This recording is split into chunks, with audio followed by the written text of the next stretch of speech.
Space Action Podcast with your hosts Chris Carson and D.C Chama.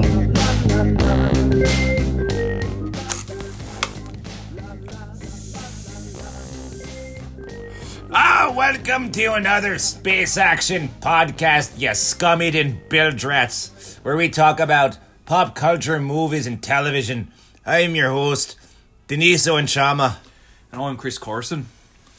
And that's the last impression that will ever happen on this podcast. And yeah, I was trying to channel Batman there, but I got it. What's his fucking name? Robert Pattinson. Robert Pattinson. I was trying to channel him with his sort of like a New York accent, but it kind of just came out Irish. Maybe we should tell him what movies we're doing. Oh right, yeah, okay. This week, what are we? We're doing two this week. The Lighthouse and V for Vendetta, because this will be released probably on the 4th of November, but most people will be listening to it on the 5th. And getting ahead of the curve on that one. Is it an anniversary at all? What year did it come out? That's a good question. It came out in 2005, so 14 years. Yeah, 14-year anniversary. Yeah. Sure, that's a good age. That's legal in some countries. CAJ started drinking. Yeah, to drink. Because I grew up in Cornwall. But do you want to start with the Lighthouse? Fucking A. So, I'm just going to say right off the bat what I said earlier, which was I went to a big multiplex theater, and I got one of the shittier screens, and the sound was muffled as fuck. So I didn't understand about 75% of the dialogue in that movie because it was just... Yeah.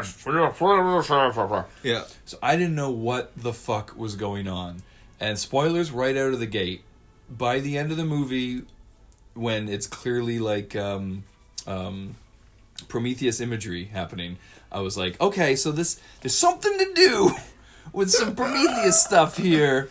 But I don't even know. Says it at one point. He even says straight up, like, your Promethean imagery is right. Yeah. And he invokes Poseidon's curse and everything. That's right. When he doesn't like his lobster. When he doesn't like his lobster. You like me cooking, don't you? Oh, so good. But so I felt like a dullard because I was like, I don't know what the fuck this movie's about, but sure. I really do blame not being able to understand half of the goddamn dialogue. And so I looked it up, and I kind of found out from online directors with the interview. I still have Raising a Puppy, by the way, everyone. I'm still exhausted. How is Henson? Henson is Stampy from The Simpsons. He's just a little fucking asshole right now. I have bite marks all over me. You look like Weapon X on that one hand with the scars there. It's we can't get him to stop biting hands. So if anyone has any puppy advice, how to get a 10-week-old puppy to stop being... We were a little worried, and we looked up the signs of aggressiveness of being like, is this him being a mean dog or just being over hyper? He doesn't have any of the signs of a mean dog. Poodle pointer? What was his name? Puddle pointer. Puddle pointer. He was 100 years ago. They decided to combine a poodle, a German poodle. So it's like with a U. It's like a German poodle. And an English pointer to create like a hunting dog. I don't hunt or anything, but I just I got obsessed with the dog because it's the type of dog in Jim Henson's The Storyteller. Mm-hmm. And hence the name. Hence the name Henson. And he's a monster right now. He's 100% regret at this moment. How old is he again? He's about 10 weeks now. 10 weeks. So I don't know. I still chalk it up. He's about a 1.5-year-old. You also brought up the very salient point that he was taken away from the litter earlier. He was. So not to get too many people to frown on me, but we got him from a breeder. But we did our research. And it's just an old couple who has some puddle pointers who they have a litter every year, and then they sell the pups just for a little bit of extra profit. So it seemed completely ethical. We went and checked out the place. It was a good place for them. But I think they did give him to us a little too early, so he hasn't had the chance to learn proper bite like pressure and shit from his siblings, right. And like when to dial back and everything. So he's kind of we have to figure out how. Anyway, he's a little batty, just like two lighthouse keepers named Tom, stuck in a lighthouse. I guess we should give a basic rundown. That was pretty much it, right? The basic rundown is two guy, an old sea dog, an old sea dog who's run the lighthouse for years and years, and then a new stranger comes in because he knows he can get good pay for watching it for a month. And then again, I totally missed it that the month happens in the blink of an eye. Yeah. And then he's waiting for the boat, and then just what happens to their marooned. They get marooned there because, again, it's kind of in question of whether or not Willem Dafoe intentionally got him too drunk and missed the boat, knowing that the boat wouldn't be back again, or if it was just a fuck up. See, and again, spoilers. I kind of read it, especially in the scene whenever it's like, you were chasing old Tom around with the axe, it was the other way around, that Pattinson's slowly been going nuts. And like any person, he's like any human being, we all blame everybody else for our problems. Right. That's how again, this movie's so up into interpretation for anyone who watches it. I don't think there's a clear-cut answer. It's like watching The Shining. Yeah. There's so many different interpretations of what's going on. To me, that's how it read. It's that Pattinson has this insanity. You spilled your beans. You spilled your beans. You know, he kept saying it. What? And I'm like, what?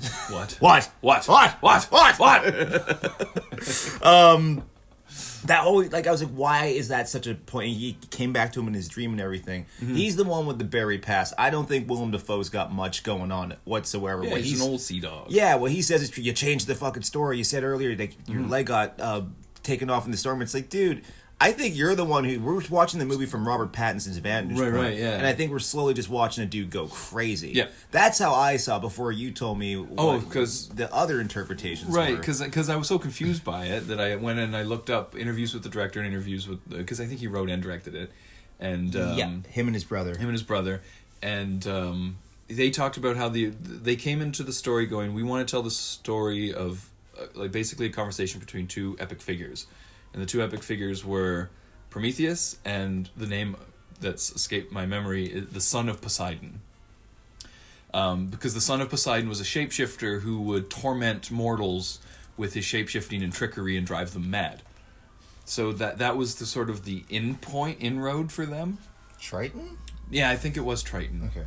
And so that was where they started. And so then they just wanted to layer it so that, again, it was intentionally open to interpretation, kind of like The Witch. Right. I said earlier, The Witch could be an exploration of budding female sexuality at the turn of the century, or it could be actual witches. Oh, a squirrel just ran by. Literally a squirrel's like right at the window. He's just hanging out. Which I wanted to bring up because, The Witch, for people who don't know, was Robert Eggers' like, I think, it was probably his first film, but one that really... His first major big film prior to this one. He's got a thing with fucking spooky animals. He does. And what I love so much about that in both The Witch with Black... What's the name of the goat? Oh, come on, it's Black Phillip. Black Phillip. And the seagulls in this one. Yeah, the souls of sailors went lost in the sea. I never realized how unsettling that is. It's just watching an animal give a really human... performance, it immediately makes you go, oh, the elements are against us here. Oh, yeah. Like, we're not winning this one. When they're either afraid of us or we're potential prey. Yeah. Oh, it's so fucking unsettling. At one point in this film, Willem Dafoe says that the spirits of sailors lost at sea are reincarnated as seagulls, and that's why it's bad luck to kill one. And then Robert Pattinson has implied that he killed a sailor, and the soul of that sailor he killed is in a seagull that's hounding him. It keeps following him around. Yeah, and then he kills the seagull. So... Also, it had one eye. Yeah. Like the head he found in the crate. Which is that what it's implicating? Is that Robert Pattinson, he recognized it because he has one eye? Like, you saw that seagull, he was like, oh, that's undeniably... That guy? Yeah. But then we kept seeing, like, this little blonde waif in his visions. Oh, wait, no way, I forgot. Willem Dafoe also says the previous lighthouse keeper killed himself. And went mad. Maybe that's who it's supposed to be, the seagull? See, yeah, I don't know. It could be the previous keeper, or it could be the guy Robert Pattinson killed. Yeah, because otherwise, who's the blondie wafy kid? Right. It would make sense that the blondie wafy kid... No, because only Robert Pattinson sees him in his head. It's got to be the guy he killed. It's got to be, right? But then he does have one eye, like the head in the lobster trap. Because there's only, like, if you think, there's 4 people mentioned in this entire thing. There's the 2 Toms, the guy he killed, and then the previous lighthouse keepers. Yeah. So it's got to be one of the... It's got to be somebody. And the sexy mermaid. So it's got to be... Yeah. Oh, if you ever wanted to see a close-up of a mermaid's vagina, this is the movie for you. Yeah, I hope when they make this live-action Little Mermaid, the animators are paying attention here. Put a little vagina on Ariel. Oh, God. Ironically, mermaids' vaginas smell like people.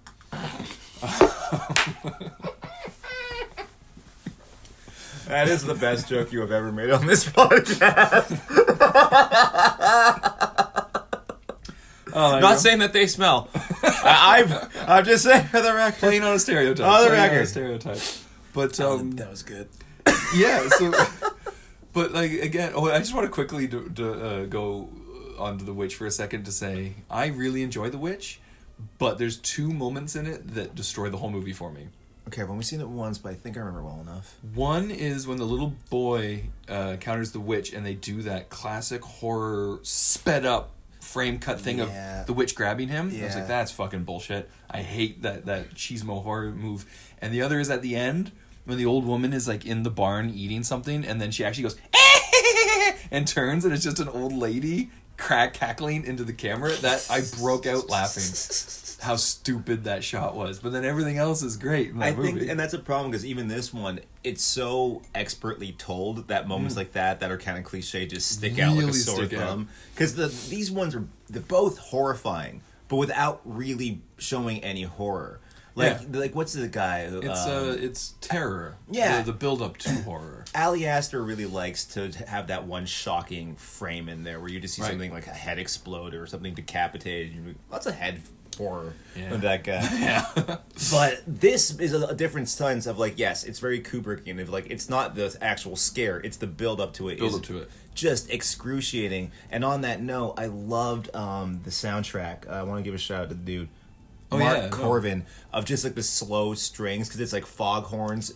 And that foghorn is unsettling as shit. Oh, how good is that? Just like the heartbeat of like whatever this madness is. Yeah. Oh, it was so good. The sound design in this flick was fucking phenomenal. Yeah.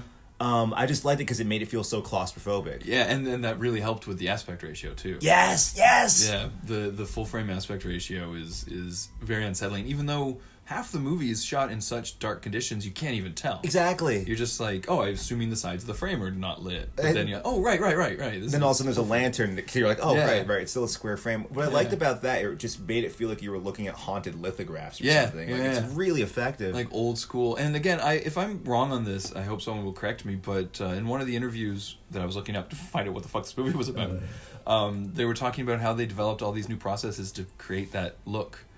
When shooting the movie, and it really made me sad that they didn't just go out and rent an old camera and shoot it on an old film camera. Yeah, it's like why? Yeah, again, there's got to be that's got to be readily available, right? You know, there's archivists everywhere. Exactly, but so ultimately, I guess the movie is either about Robert Pattinson's descent into madness, yes, or if you want to take it literally, it's about Poseidon's shape-shifting son fucking with a mortal until he drives him mad, because it literally ends with Robert Pattinson climbing a lighthouse and finding a magical light, trying to steal it, being rejected, and then Prometheusing for all eternity on the ground with his liver being eaten out by seagulls, still alive.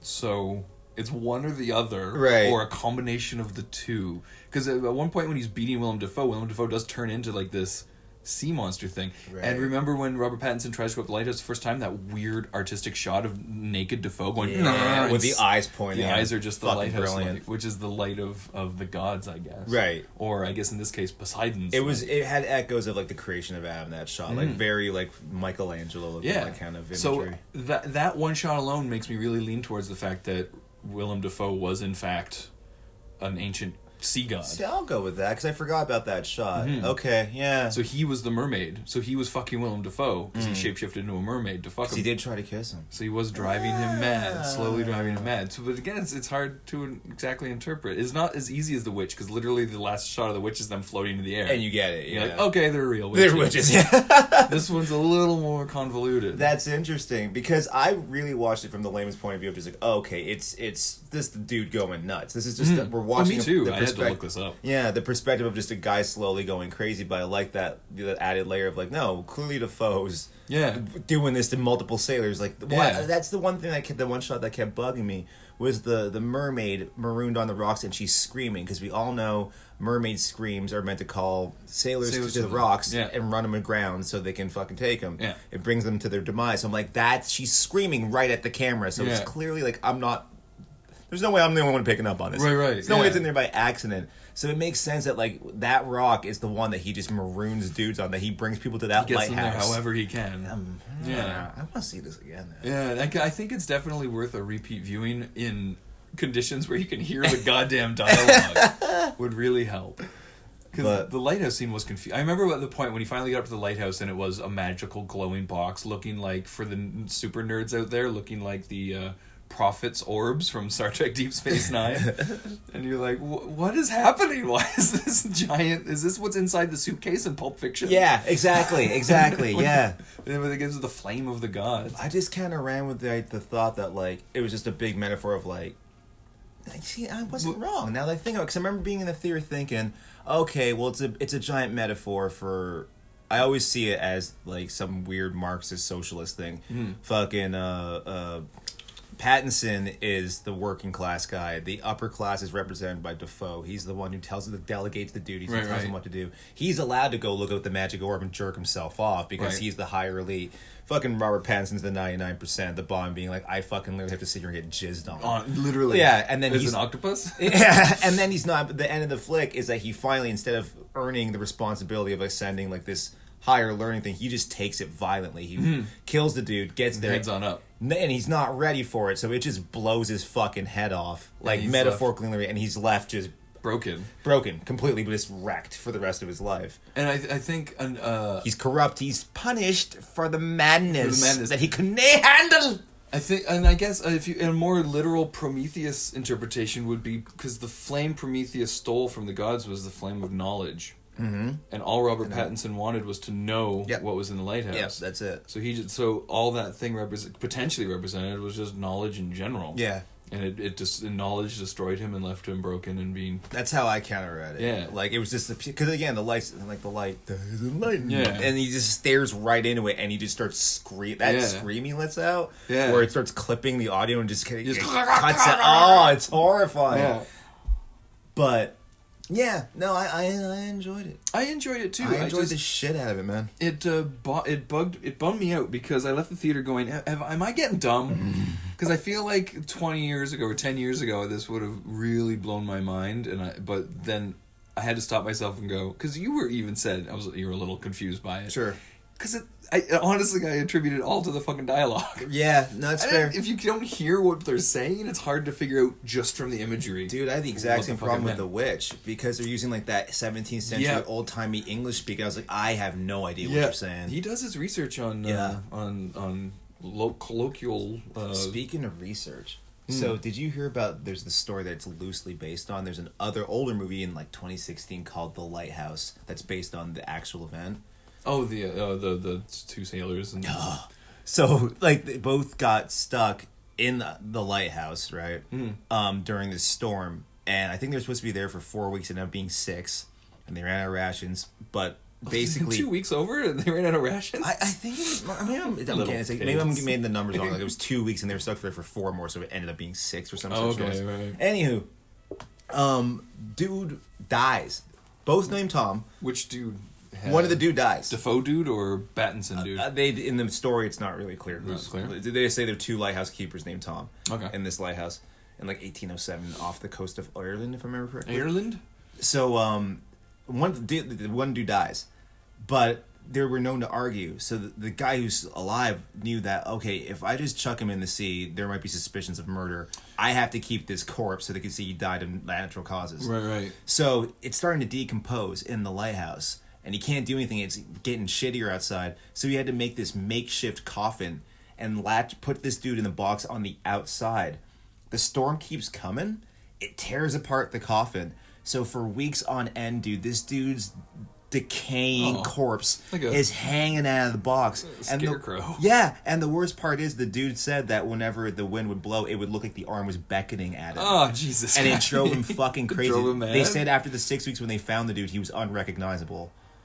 So that's another movie that actually tells that story? Yeah, there's a 2016 movie called American The Lighthouse. Movie? I think it's British. British? That tells the story of that specific incident. So like Robert Eggers said, he's loosely based inspired by that story. He started there. It started there, and then the conversation between these two gods. Yeah, but that story is. That's fucking horrifying. Right? Can you imagine? I want to see that movie now. It's gotta be interesting. Is it just called The Lighthouse? It's called The Lighthouse. I think it's like 3 years ago it came out. Interesting. I'll look that up because I would love, because that's fascinating. The idea of these two guys stuck there, And I imagine there's less homoeroticism in that one. Possibly. Maybe not. Maybe not. Maybe not. And they just love getting down them lighthouses. He's a bit of a necrophiliac. Yeah. Oh, God. I forgot. I thought he meant before he died. Oh, God, no. What am I, a monster? That's what he meant. When that arm looked beckoning, he's like, I bet you if I opened this window and stuck my dick through the thumb, it'd be amazing. Just sewing up his fingers to his thumb. Like a to little okay. Make a little okay. Or the white power sign. He's just going. I love that the white power sign is a universal sign for asshole. Yeah. That's amazing. I remember in elementary school, that's how you got away with saying asshole without saying it. Amazing. Fucking white power. Amazing. But yeah, man, we got anything else on the Lighthouse? Other than I highly recommend watching it. Watch the trailer, and if it looks like your cup of tea, it delivers so hard on that premise. And even like if we spoiled stuff for you, the journey of this movie is because it's very simplistic ultimately. I compared it a lot to The Shining, like in the sense of like if I were to spoil The Shining, like it's about a dude going nuts in a hotel, and he dies at the end. You're like, oh well, fuck, but the journey's so much more important. You'll see what I mean when you watch it. It's how fucked up it is. Yeah, that's how I feel about this movie. I'm like, oh, it's two dudes in a lighthouse, and one of them goes nuts. Yeah. But like when you see the process of how we get there, it's spellbinding. That may or may not be an actual sea god. Yeah, fucking with him. With that maybe with that subtext. Oh, I can't wait to rewatch it. Like it'll be interesting. It'll be, and all I want to see is the behind the scenes shots of Willem Dafoe in his merman outfit. Just that one shot of him mermaned up. That's right. You sat in a makeup chair for like 5 hours for like 20... One fucking shot. Like 0.2 seconds of screen time. That's it. But yeah, I think ultimately just go see The Lighthouse or rent The Lighthouse or however you can see it. Maybe not in theaters because unless... This is not the type of movie that will get like an IMAX release, right? It's not going to be in any kind of a theater that will allow you to experience the way I'm sure the filmmakers want you to. Yeah. So maybe just wait till it comes out on video and then watch it on a nice big screen TV with some good surround sound and actually be able to understand what the fuck they're saying. And get ready to see some fush poontang. Yeah, is that when you say how many people walked out of your theater? An old couple. The last two movies I've seen, The Joker and Lighthouse, had old couples leave right in the like last third of the movie. It was when the Joker stabbed the guy in the eye with the scissors is when they were like, oh, this is too much. And in the Lighthouse is when they started getting a little frisky with each other. Which was the same couple. It was the same guys. But no, I was sitting in the theater because I got there a little early just to get my seat. And I saw this old doddering couple come in. I was like, they're a walkout. I know they're a walkout. And then when it happened, I was like, yes. I can't remember when he did, but one single dude walked out of the Lighthouse. Out of the Lighthouse? Just, what the fuck is this? Yeah, he was right in the front, too, which must have been horrifying to watch. Like, at that just angle. like that? Oh, it was interesting, too, because there was, like, some crazy, lonely woman in the theater watching it by herself, and she literally, like, as it was ending, she got up and went and waited in the exit to talk to people as we were leaving, being like, wasn't that just the craziest movie? And, like, trying to start conversations with people. She's like, I haven't seen a movie that crazy since that Darren Aronofsky one with Jennifer Lawrence. And it's just crazy, isn't it? I have 3 theories. 1, maybe she's just a reporter, a podcaster or something. She's just trying to like sense the eyes. She looked like a 2, rural Ontario mom. 2, maybe she's just batshit crazy. Yeah. 3, maybe she's just a crazy podcaster. Podcaster, maybe. You don't know. But I found it funny that she was so. That's Gloria. Did you end up seeing Mother? No. Because that's super simple. It's just the Old Testament. That's all it is. So it's super like The Lighthouse is leagues beyond complicated past Mother. So it was funny that she was comparing the two. And you're like, huh, okay.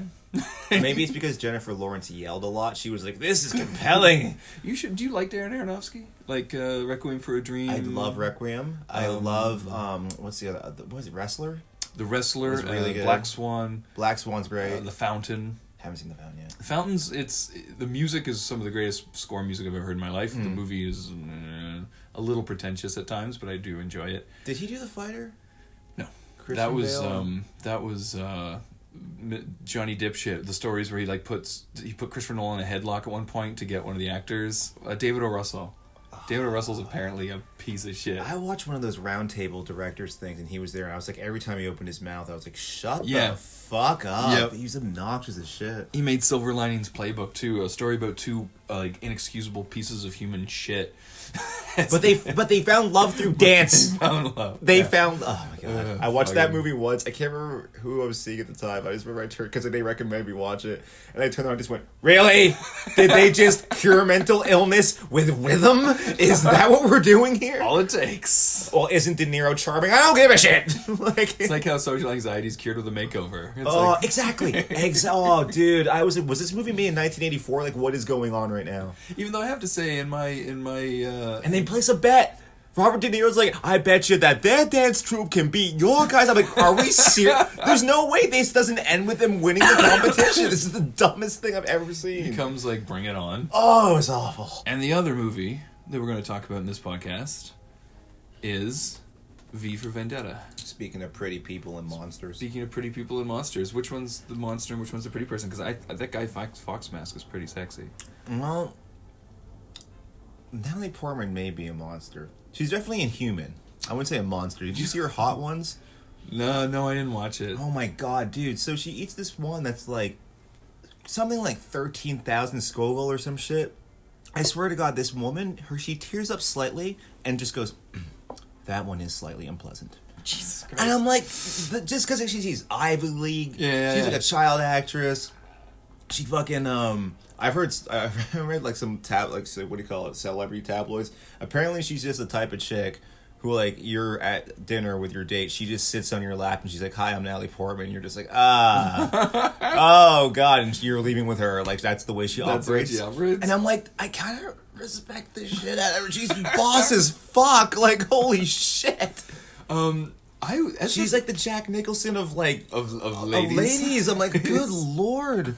She needs to get Me Too'd if she's the Jack Nicholson of ladies, because I'm sure that's coming eventually. Except all his Me Too's are probably all dead. I mean, he is like 80 years old. You think Nicholson's all dead? Come on, his cutoff. Thing about when he was 60, he was definitely fucking at least 1 or 2 20-year-olds. True. So they're not dead yet. Yeah, they gotta be around somewhere, just waiting. Hey, They're still getting paid off. The window's closing. It's like, come on. On the topic of the Hot Ones show, though, I don't understand. I would be a mess on that show. I would be sweating buckets. My eyes would be just bleeding. Snot would be coming out of my nose. It would be so unappealing to watch me on that show. I'm always shocked how many people make it to the end. Make it. But then they're not dying. Who was it? I think there's only been one guest who was actually like having to wipe his brow constantly and was just glistening with sweat. And I'm like, geez, that would have been me. Was it? It was some older. I'm not gonna remember who it was. This is so embarrassing. But it was either Coolio. It was Coolio. Coolio? And he went on, and they're like, "This is the last one, Coolio." It was like 80,000 Scovilles or something. And he didn't say a word. It was so boss. He just picked up the wing, dumped as much as he could. Even the host was like, "That's a lot. That is a lot." Like, oh my! He just stared him in the eye, ate it, dropped it, and nothing. And I was like, that was impressive as fuck. Like, I God knows, maybe when he got off camera, he just got in the bathroom and cried for the next 45 minutes. But maybe he prepped himself, knowing he was going on the show. He just went and knew what to take. Because he definitely he gives that that I'm a monk about to light myself on fire kind of stare as he does it. Like he's just big into yoga. But well, he's been living most of his life chilling in a gangster's paradise. So. That's true. With those horrible little cornrows.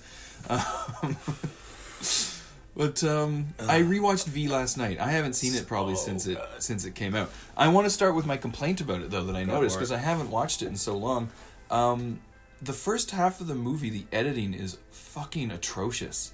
Like, atrociously bad. Because the basic rule of thumb for editing is if you notice an edit, it's a bad edit. Okay. Every edit was so awkward. Cutting back and forth between even characters talking, picking the weirdest moments to cut, and then like one of the easiest trick for editing in a two-shot conversation is make the dialogue of the one character overlap over the cut to the next character. Okay. But they were doing it so badly. Sometimes it would just be the second half of like a last word or 90% of the dialogue with the reaction shot, and it just was so awkward.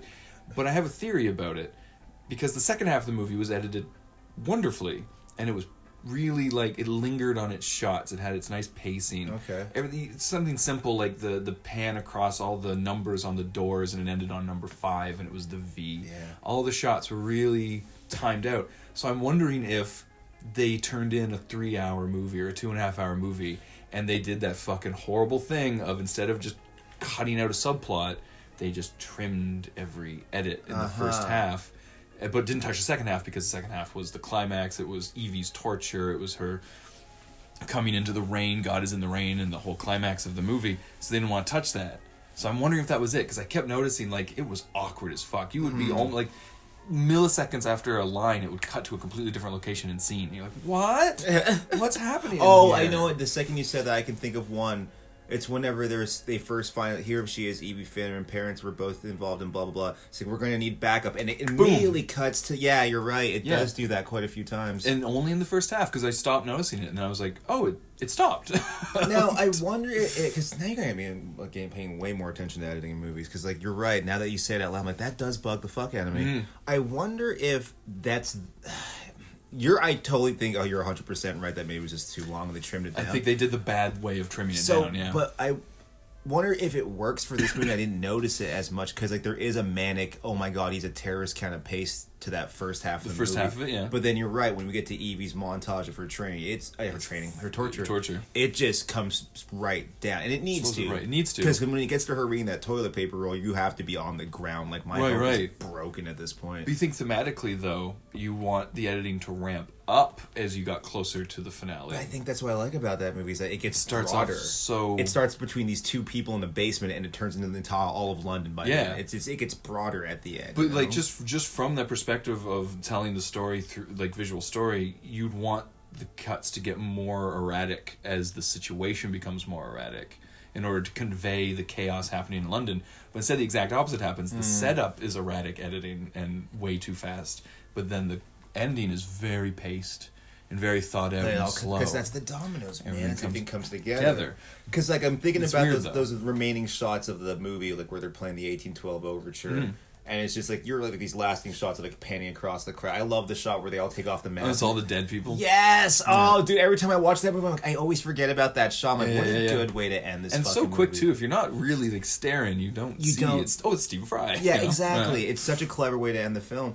And that's what I like about it, is that shot kind of solidifies. And I'm going off the whole editing thing right now. Oh yeah, sure. But that was my only complaint about the movie, is the first half was fucking edited like an amateur. Right. Just the theme of like, it becomes this communal, like, by the end of that movie you realize there's so many good salient lines in that movie of just like, the government should be afraid of their people, where I'm like, somehow these ideologies died, man. There was a moment where it was going to be like this new people's republic, and it slowly got bought and paid for and completely sold out. Now with the war on terror happened, everyone's given away what they had left, which was their privacy and their security, and we've completely just chipped ourselves for all intents and purposes. Oh yeah, hobbled ourselves. Yeah, so it's just interesting that movie that's based on a 1980s anti-Thatcher comic, all of a sudden, you listen to Pink Floyd's The Wall, and you're like, is this happening now? Right. Like, it's like the 80s has this weird echo now, where the prophecies that were happening in the late 80s through the early 90s absolutely coming true. Are totally galvanized now. So when you watch that movie, it gets terrifying by the end, Well, that's what I was saying earlier, is that like when that movie came out, those concepts were like hearing a train whistle in the distance. But now watching the movie last night, it's like the train is barreling down on us. And the only thing that these dystopic movies get wrong is the leaders are always intelligent and charismatic, and not bumbling fucking morons who are able to rile up idiots. Yeah, Mike Judge got it right with fucking Idiocracy. That was more accurate. Yeah. I remember watching that movie in theaters, and when they start talking about whenever what's his face? I can't remember the name of the newscaster. And he's like, I saw them Jews, homosexuals, they all come. I remember watching that scene, I'm like, in what world would a white fascist fucking regime take over an entire country? And then the Tea Party happened. And then I'm watching this fucking it come to life, like not just in America, but over in Sweden, over like with the fucking it's wave across the whole world. Yeah. It's really weird. So it's fucking fascinating how like, what do you call it? They adapted. I guess that's what I'm trying to say. Ultimately, is this movie is just wins on so many levels in terms of it's so easy for this to suck. You're basing a movie on an Alan Moore comic. Name one really good Alan Moore movie. Yeah, it's really hard to It's adapt really his hard. work. And they pretty much stayed on point. The only differences I can think of is like the comic book takes place over 5-6 years. And there's no love story between Evie and V. No, it's more at like an all. apprenticeship. Like Yeah. she trains in the end. Yeah. And the spoilers. The comic ends with Evie appearing at Big Ben after because what's it, Inspector Fry? I forget his name. Yeah, I'm bad with names to begin You, with. Inspector, I was waiting for you. Yeah, That guy. yeah. He shoots V. He's the one who shoots him Oh, in the is he? subway. Yeah, it's not the other guy. That guy, I think, kills the... Okay, 'cause It's I've different in the never- comic. V is one of the few Alan Moores I've never read. I haven't started out reading V. My sister went to university in St. Louis, so instead of driving all her stuff down when she wanted to move in, flying it down, we drove it in. So we left Cornwall at like 5 a.m., and we didn't get to St. Louis till 8 a.m. the next day. We Okay. literally drove the whole night with a busted tire. We drove through this massive puddle and fucked up the rim. Like, hit a pothole so big it fucked the rim up and Jesus everything. Christ. Anyways, the entire time, dude, the entire like 26, 28 hour drive, I was reading V for Vendetta. I picked it up. It was 26 hours. Yeah. But that was with stops and stuff, Right, like right, stopping right. like at fast food places and all that noise. But still, from Cornwall to St. Louis, Missouri, like you're thinking like Central America, Yeah, right? yeah. Like we had to drive all the way down. It was nuts. It was like probably by the end of it, we're all like, "Whew, fuck." But my parents are weird like that. I found out at Thanksgiving, whenever they first moved here, they drove from BC to St. John's. They drove this shit across. It's like 3 days. Yeah, they're crazy like that apparently. Who'd have thunk it? But anyways, I read V to the point where when the sun went down, I cracked the glove box because my mom's like the eyes. It bugs her when she drives, so I just cracked the glove box. I had to finish it. Yeah. It's such a fucking good read. But I keep meaning to go through it, and I always put it off. yeah, it's good. The do inspector it. shoots V, and that's what kills him. And then so they're like convinced, like, no, V's mortal. I killed him. He's in the subway tunnel now. And then all of a sudden they're watching the footage from Big Ben, and he appears. And that's Evie. And it's Evie, and like they're convinced, like, no, V is literally like this ghost of fucking this prophecy. He's an idea. Yeah, he's an can't kill idea. an You idea. cannot kill him.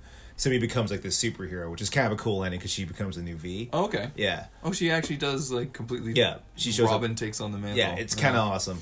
But in the movie, like, you're just left with like it's this idea that they adapted so well. They just turn it into 1 year. We can kind of condense it, Yep. the story right down. Yep.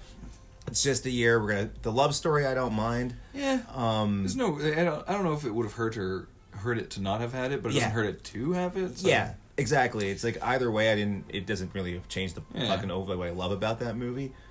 And just Go find your own tree.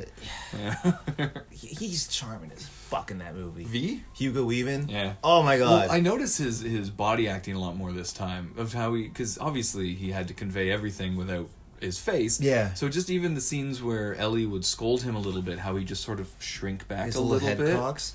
And he just like that he conveyed everything he needed to in that one little motion. Now there was an other actor. Here we go. Blah, blah, blah, blah, blah. There was an other actor they replaced Hugo Weaving was their second choice. I heard that. Who was I it? can't remember because some of the footage you see in the movie is actually still that The other dude guy. with just Hugo Weaving's voice on top. So I'm wondering. Did he just want to show his face? Was he hard to work with, or I don't know. I know that like just halfway through production they switched over to him. I don't know what. I don't think he wanted to show his face or anything. Maybe it was like a what do you call it? Wasn't really working. Eric Stoltz in Back to the Future kind of thing. Like we got Right. halfway into production and we're like, he's just not doing it right. or Like, what's his name? Who's the original Aragorn? The villain from Mission Impossible 2. Like John Logan or something. He was originally cast as Aragorn, and then he was fired within the first month of working because apparently he was a little difficult to work with, and they were like, "This is the 13-month shoot. We don't want to deal with this." And then he was cast as Wolverine, and then he was fired and replaced by Hugh Jackman at the last minute. So he had 2 giant roles just taken from him, and he's just completely disappeared because he's apparently a bit of a dick. he's gone mad. Well, I guess if he's that hard to work with, that he's just getting booted off of all these Logan projects. and Aragorn. Yeah. Either one of those roles would have made his whole life. Yeah. That's so brutal. Yeah. But then he was the villain in Mission Impossible 2. Oh my, 2. Was that the John Woo one? That was the John Woo one. Oh, dude, that hurts so bad. Poor guy. Well, did he like fucking hit an old fortune teller with his car I and don't she know. cursed him? Like, And she just rubbed his hand on her hand on his face and said, "Failure." Difficult to work with. I think some gypsy woman failured me. We need to make a thinner parody called Failured. this screenplay's awful. What? Failure. Failure. The big gnarly mole on her face. So the actor's name, I think it's actually it might be the dude who played what was his name? Who? The guy who got kicked off of Logan and Aragorn. That's the thing. I'm not sure what his name is. It'd be great if he got kicked off of V for Vendetta. Oh, was it? I wish it was. That would be amazing if it was the guy. It's James Purefoy. Oh no, James Purefoy. Yeah, I looked at his page. I don't recognize anything. It's weird to replace an unknown with someone who is arguably at the peak of their career with Hugo Weaving, because he had The Matrix and The Lord of the Rings under his belt. And Red Skull, I think, around that point, didn't he? Captain America was 2009 or 2010. Okay, that's So I still think it was 5 years a little off. earlier. But still, it's weird to go from a no-name to a superstar. Usually it's the other way around when they have to replace someone at the last minute. I met that dude. He's huge. Hugo Weaving? No, he's massive. He's like 6'1". Really? Yeah, he's gigantic. Yeah, that makes sense. He is an imposing figure. What's he done recently?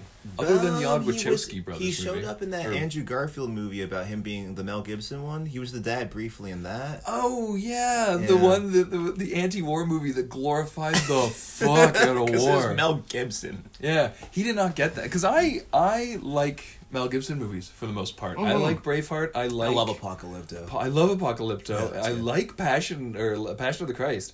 Is amazing. I remember him really just like, because I don't know, like I'm a hard sell when it comes to any Jesus movie, because one, the best one's Jesus Christ Superstar, Right. And two, Last Temptation of Christ. I though. sat through hours of that fucking shit. So the second you start showing me the fucking like the Stations of the Cross, I'm like, go fuck yourself. Right. And that one was just a long Well- fucking jerk off session of like, look how much he suffered. I'm like, oh fuck you. I am the least religious person you'll ever meet.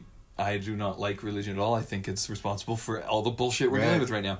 But strictly visually speaking, because I watched it without the subtitles, so it was just this insane trip of a movie.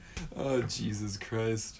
Where were we? Speaking of creating a monster, one of the greatest backstories, man. Yeah. I like that V's just like, oh, we experimented with a lot of shit. He was like a super soldier program almost. Exactly. And Yeah. like he's the only one who kind of Super Soldier crossed with Deadpool when he blows Yeah. up the facility in the first one. And then he gets burnt but survives and he has no eyes. Little Weapon X, Yeah. you know? Because they literally say he has no eyes, so he's just doing everything through this Sonar. extra sensory perception. I always kind of got that he's just got crazy sensory awareness and then super intelligence. Mm-hmm. That's but then what- he's totally human, because I mean he has to wear the Clint Eastwood style body armor at the end. And he still dies from all those bullet wounds. Oh yeah. So he's not invincible by any means. I think maybe his pain receptors are all just a little fucked deadened, up. and But like, they say he's stronger and faster. oh, that part where he chokes homeboy up like Yeah. the fence, like you're like, holy shit. You're gonna die with my hands around your throat. Oh, God. Bollocks! Such a kill him. That is just one of my it should be in the wrong hands. That slow motion sequence is total cheeseball with the glistening knives and shit. The glistening knives I still think are a little much. It's I mean even the trailer I remember seeing them like, are they magic knives? Yeah. Like why are they glistening? That's aged like the Matrix whoosh noises. Yes, You're yeah. like, But still, that moment of just him literally killing everybody in Yeah. that room and choking that dude to death is so satisfying. Like, Yeah. And I like the ultimate message of you kind of got to cut off the head of the snake to fix the world. yeah. Well, that's what I love about V is that he knows like there's no place for me in the future. Yeah. Violent people will have no place in the future, so I need to creating go a better tomorrow. Exactly. Yeah. It's just I don't know. That movie just fires on all cylinders for me. I remember when it first came out. I was in first year university, and we were hanging out at a bar, and these two girls were there, so we were chatting with them. And I remember one of them was like, I didn't get like the whole metaphor about like why he wanted to dance. Like, why did they make such a big deal about him dancing? What metaphor? There's a part at the end whenever he comes what's the back. point of a revolution if there's not dancing? It's Or like not worth a revolution. Is not that worth really having. that deep of a concept? Or No. just like, what's the point of what are we fighting for? Fucking one of the I don't think that's a metaphor. Ben Affleck said in Armageddon, lady, what the animal cracker scene. It's the animal cracker fucking scene. And it put me off watching it for so long. Then finally I rented it. I'm like, this is awesome. This is awesome, Fuck, yeah. never listen to stupid university first year chicks, clearly. Or never listen to anyone. Yeah, that's At all. Yeah, That's especially not your governments. Yeah. They do not care about you. What is it? I made, years ago, I made 2 videos. I had a third one where I was playing a gay guy, and I thought that was maybe offensive, so I didn't do it, because I was doing it really over the top. But I did these series of videos where I was an old man, and then, I remember those, like, off the hip. Speaking from the hip. Speaking from the hip. It was an old man, and there was like a hippie douchebag, and the third one was a gay guy, and I thought the gay guy one would probably, I was like, I'm not meaning to be offensive, but You it could could have be covered your interpreted the wrong bases way. by, like, sucking a dick. And On then you were like, camera. not on camera, just, you could Or just do in general. Yeah, and then people were like, are you gay? No, but I did suck a dick. One wasn't for me. Yeah. Well, one of the, I'll tell you Next question. One of the joke that made me go, I probably shouldn't release it was what was it exactly? It was something about how I love February because it's Valentine's Day and Black History Month, so I get something about like sucking a chocolate dick or something. Who else can I piss off in one sentence? Yeah. But the I don't even remember where that story was going. It was something about the hippie one going, the one thing you gotta remember is your government does not give a fuck about you. And that was like his catchphrase. This movie also kind of echoes other stuff. It's got a little bit of Network in there with Howard Beale. Like, it's got a little bit of a, I don't know, I love that one shot. Like, it's almost like a Victorian painting when he's sailing over the church. That it looks like it's straight out of the comic book with the sun setting behind him. When Evie's in her little schoolgirl outfit. God damn. That scene's a little on the nose, where he's like, "Sir, the agency called. She might be a little too old for you." He's like, "Not too old, is she?" It's so cartoony. You're like, oh god. Maybe they were trying to go for camp, but like I think it's because it's missing in all the other scenes where he kills the person he's intending to kill. Yeah. It's pretty serious. And Yeah, it's pretty. The that plot one's kind of very silly. It's really silly. She's a little bit younger. Or no, older than you are. Yeah. Not too old, is she? He looks like the wormy dude that helps Thanos out, the one who captures Doctor Oh, Strange. yeah, He yeah, reminds me yeah. of that squiggly fuck. Squidward. Squidward, yeah, Yeah. exactly. But it's just a British man. Yeah. Yeah. And That is for your grace to decide. yeah, that's the following line. It's so on the note. There are a couple moments where it is like just tunk, hammer over the head. Tunk. Yeah, a little bit. Priests are pedophiles. Tunk. But then Natalie Portman in that outfit was not the worst thing in the world. But yeah. It's not. It's confusing as fuck. And the weirdest part is like she shows up at Stephen Fry's house later on. Oh yeah, and yeah. you almost want him to be like, well, this is a bit forward. Like, I guess. I don't know. I don't really swing that way, but sure. And he has the Quran because he likes the imagery, and that's what gets him publicly executed. I thought it was also like the gay porn in the basement. I guess. But V just says they also found a Quran, but I imagine it would be the whole whole gauntlet of stuff he had. Did they say they have him publicly executed? I thought he just gets executed. They did just say executed, but I would assume. God, when he gets that baton to the face. Oh yeah, Fucking brutal. The second time in her life, Evie watches from under a bed as someone is blackbagged and dragged away. That's what I love about Alan Moore too, is just the echoes that he likes to do, like reoccurring imagery. He'll put characters like in the same situations twice, or have like their parents. It's so good. Yeah, no, it's a good movie, and the Wachowskis. They just produced. Did they direct segments as well? I don't think so. I think they just produced Just pure that one. produced it? Yeah. Because the whole ending battle is very Matrixy. Yeah, It really has a whiff of the Matrix to it. So who directed it? It was a certain director known as James McTeague. James McTeague. James McTeague. Has he moved on to grander pastures? Or? He did The Raven. Oh. Ninja Assassin. He's currently directing Messiah on television. Oh. Yeah, no, not a lot. Maybe He kind of bombed, didn't it? I don't think it did great financially. No. No, because they were getting they wanted to do superhero blockbuster numbers. Yeah. But And it did not do that. So I imagine the director got a little shit canned after that. yeah, probably he had to like bite the bullet. But the Wachowskis keep getting to make bomb after bomb after bomb yeah, after bomb. they must have like blackmail pictures of someone at Warner Someone. Brothers or something. Yeah. Like.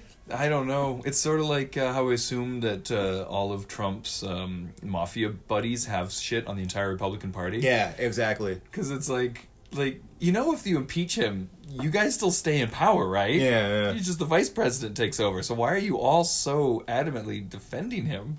Seems odd. I didn't expect everyone to get underage hot tub orgies, but there it is. there it is. There it is. But yeah, I mean, I don't know. I don't know what else I have to say about V. I love the soundtrack. It's got a good soundtrack. The score, Eevee's theme, is absolutely amazing. I love, the whole build up. The rain sequence. God is in the rain. Fucking so good. I love the one track I play a lot is the Dominoes Fall at the end. Just because the way it ramps up at the end at that one break is really good. Oh, it's a good track. Who did the soundtrack for this one? Some rando. It's Rando Calrissian. Robert Pattinson and Rando Calrissian are the names for this episode. Oh, by the way, I think Dario Marianelli. I think we're kind. Unless you have anything else to say on V, I'd like to go out by talking about how last week's episode was our 50th episode. It was the 50th episode. We kind of silver anniversary.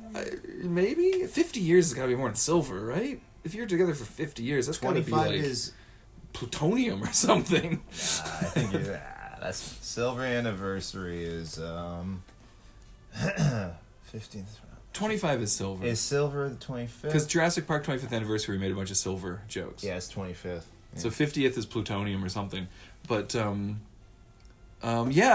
50 episodes. This will be our 51st episode. It's the gold anniversary. We unceremoniously blew past our 50th episode as a part 2 of looking back at 1994. That's correct. And I regret nothing. Nothing. But this is our 51st, so we're now in our 50s. It's a golden anniversary. So just a golden shower of love for all you listeners. And anyone listening on Google Podcast or iTunes or Podbean, and you're like, wait, this is only like episode 9. There are like 40 other episodes available on Bandcamp and YouTube if you want to check it out.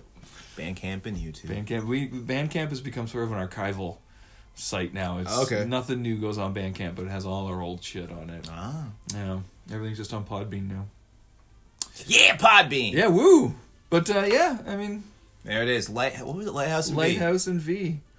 What's the correlating theme? Hey, I got a question for you. Okay. You and me are stuck in the lighthouse. Okay. Who goes nuts first? Oh, I don't know. I don't know. Same amount of booze because we'd be drinking. I think we both say ourselves. So I think objectively, one of us goes nuts, dude. Let's say it's 6 weeks. Like that's a long ass time. I think you might be you. Yeah. And I'll say that because I'm really good at being absolutely cut off from the world. It makes me happy. Okay. I have gone weeks-long stretches of not talking to anyone, and I'm absolutely fine with it. Yeah. I could totally handle it. I'm going to go with also me.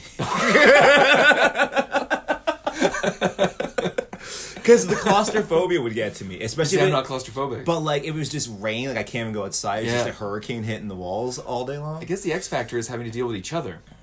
I would just go drink in a corner by myself. Yeah, because like me alone in a lighthouse for 6 weeks, that's like a fucking vacation to me. That sounds amazing to me. Trapped in a storm, I have to stay inside. Just give me a video game system and I'm good to go. I don't think I talked about. Did I tell you about the stomach flu? You were saying you were sick. Yeah. So I think this is. I mean, it's too close to comfort for that. So I got stomach flu. Started Monday morning was the election. I woke up, and you know what? When you sleep too long, you kind of feel like, oh, I have joint pain. Like, right. A little stiff. As the day went on, it started to get worse. And I'm like, this is abnormal. It's noon. It still hurts. And then I think by 1, I was like, I'm going home. Like, I feel like shit. So I had to go and vote. I'm like pouring sweat, standing in line. My stomach was cramping up. So anyways, long short, from Monday morning to Thursday night-ish was just nightmarish stomach cramps. What you got? I have. It was either just a really bad case of stomach flu, a little bit of food poisoning, maybe. Could have been there was a massive beef recall for E. coli. Hey. I didn't get meat from any of those stores Places on the grocery list, but I don't know if I ordered takeout where they got theirs from. Yeah. So anywho, I don't know, but I wouldn't wish those 5 days on my worst enemy. I was like waking up every 2 hours in a puddle of sweat, just from stomach cramps, screaming. My pillow like fuck. It would just come in Jesus waves. Christ. It was bad, It's dude. like you're on your period. I was like, oh, I get it now. Yeah. This is awful. This is like once a month dealing with this shit. I would be fucking pissed off all the time. This is awful. And it was weird. As quickly as it came on, it went away. You know, Really? yeah. You know how like whenever you're sick, sometimes like you get better from the cold, you still have like a headache. Slowly kind of. Yeah, and you kind of feel lethargic. This was like Friday morning. I was like, okay, I'm good enough to go into work. I'm all right. And then by Friday afternoon, I didn't feel anything. That makes me think it was food poisoning. It was crazy. Yeah. It was so fucking crazy. So, anyways, those 4 days, I was pretty much the only time I went out was to go to Shoppers to get stuff for my stomach. Then I come back here, and in those 4 days, I'm like, if I have to fucking look at this room one more goddamn time, I'm gonna lose my fucking mind. And I think you'd go more nuts trapped in one place than I would. If we were stuck in the lighthouse, but it was okay. Like remember in the beginning, we was painting the side of the thing. Right. I would just do that. I would go hang out and do outside, the paint shit. the lighthouse, fucking smack seagulls off rocks. I'd be waiting for the rain because I'm like, I don't want to go do work. See, if I was able just to walk, do the work outside and shit. I'd be inside jerking off in the lighthouse. Yeah, and I'd be down by that coal thing jerking off to a mermaid, you know? maybe we would be okay. Yeah, maybe we're going to be okay. Maybe be alright. Until the mermaid turns out to be my belly button. It's Carson's belly button again. You son of a bitch. Gotcha! You son of a bitch. Da da da da da. I take it all back. I think we'd be fun. I think we'd be fun. It'd be fun. Water would find its own level. Okay, I'm done. All right. Thanks for listening, everybody. We'll next week we're going to talk about it's going to be the Netflix episode. We're going to talk about Dolomite and El Camino. El Camino, the Breaking Bad movie. Also, I promise that's the last impression I'm doing. I could not make that promise. The first one was a pirate. That one just felt borderline racist. And last week I did the Mexican accent, which is super racist. And I'm talking about like my chocolate dick joke, which is probably super fucking racist. I feel like I should give you a pass on that one because this is like I'm 50% accountable for this. Come on, I don't know. Black History Month, Valentine's Day. There's a joke there somewhere. We just have to mine it out. How about this? No. Oh, come on. You had something. You had something there. It's not even. It's still doughy. It's not baked yet, but it has something to do with being cuckolded and having to watch a black man fuck your wife. Because that's a thing. That is a thing. That is a cuckold thing. Yeah. So I'm sure there's somewhere in there. There's like a ball. Like Happy Valentine's Day. Yeah, like a giant key party you could throw on Valentine's Day. What if that helps out inner city youth? What if the money goes to a charity? What if the redesign, the social redesign, is on Valentine's Day during Black History Month? It's considered reparations to have a black man fuck your wife. Perfect. It's perfect. Right? That's perfect. Deal. Done deal. The cocktail. Done deal. One white lady. Or fella. It's all open, yeah. Or any gender fluid people. Gender fluid. Anything could fuck anything. As long as they're white. As long as the one blob is white and the other blob is not white.